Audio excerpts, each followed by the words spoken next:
Yeah, y'all know what it is, Chamillionaire, man. That's the name that's running the game. It's your boy, Houston's own heir to the throne, Chamillionaire. And right now you're checking out Pastor Mike. That's what it is.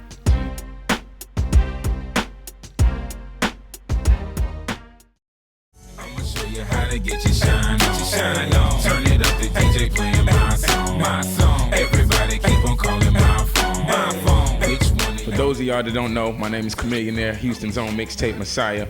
And I came in the game around 1998.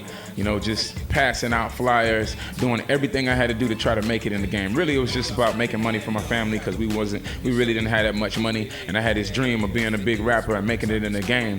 So I used to just, write raps all day in my pad, just like a lot of people out there, with a dream of being big. You watch TV and see all the big stars on the TV, making money and living life, and it looks like they're having fun, and you want that life too. So that's what I used to do. I came in the game like on a mixtape circuit with Paul Wall. Me and him used to be in a group.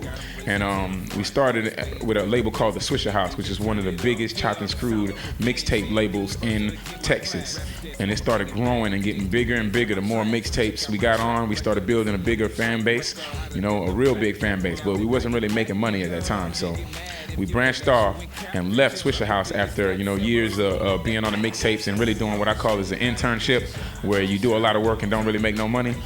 So we branched off and started our own thing called the Color Change and Click. And then we started being successful with our own mixtapes, and it started getting bigger and bigger. We started grinding them in the streets, taking them to retail stores, pushing them at our own shows, just doing whatever we had to do to get a buzz for ourselves. And we started becoming like regional superstars.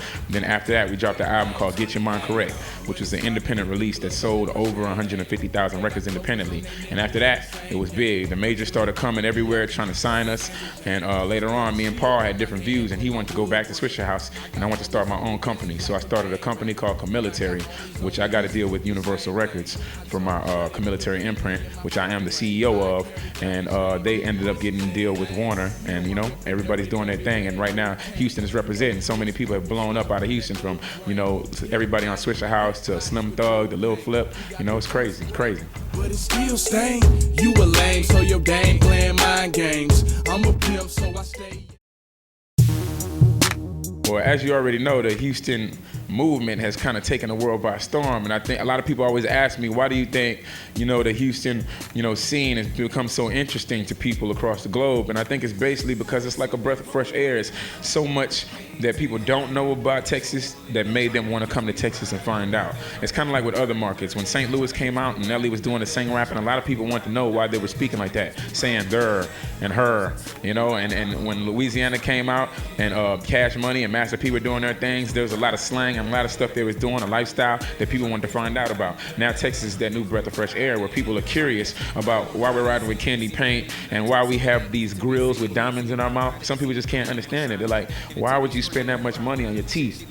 And then you got, the syrup lifestyle and, the slang and so much that comes from Texas that makes people want to know what's going on. And not to mention that there's good music coming out of Texas also. So that's kind of what made, everybody come to Texas and start blowing up. People started appreciating what was going on in Texas and being like, what, it's different, but I like it. So, shout out to everybody else from Texas doing their thing. And, everybody else, it doesn't matter where you're at on the globe. People always look at their situation and be like, well, this city's doing it, or they're only respecting the South right now. Man, it comes a time in the game where they move to each different market. History, it's been like that. It always moves. So you just got to get ready for your turn. That's it. Riding dirty, tryna catch me riding dirty, tryna catch me riding dirty, tryna catch me riding dirty, tryna catch me riding dirty. So the album is called The Sound of Revenge. And I called it The Sound of Revenge because I feel like success is the best revenge you could have against people that have been doubting you. And my whole career, people have been telling me that what I was doing was not gonna work. So I went out there and willed and grinded for it to happen. And now I'm a platinum artist in the United States, and it's just crazy. The album features Bun B of UGK, Killer Mike, Lil Wayne, Crazy Bones, Scarface, Pastor Troy. I mean, there's so much on there, and it also has a bonus disc too that we put out in the States. And I think the song Riding is blowing up so big now across the world that, it's a song that everybody can associate with. It doesn't matter what walk of life you're from. You can, understand the police trying to catch you doing something illegal. So that's why that song was blowing up, and then Crazy Bone just ripped it. Shout out to my boys Playing Skills who produced the track. And I have some other songs on the album that are hot like that. I got a song called Turn It Up that features Lil Flip, and that was my actual first single, which it's done a lot for me, man. It's produced by Scott Storch, and everybody knows Scott Storch is $1 million beat maker.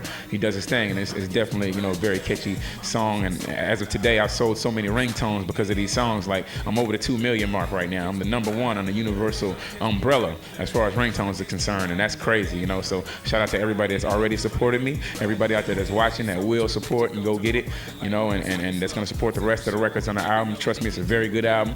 There's a lot of different concepts on the album, and I try to let people know that I'm a career artist and not just a fly-by-night hit maker. So 2 years from now, you will be seeing me again, and I'll still be here when a lot of other people won't. Always remember that.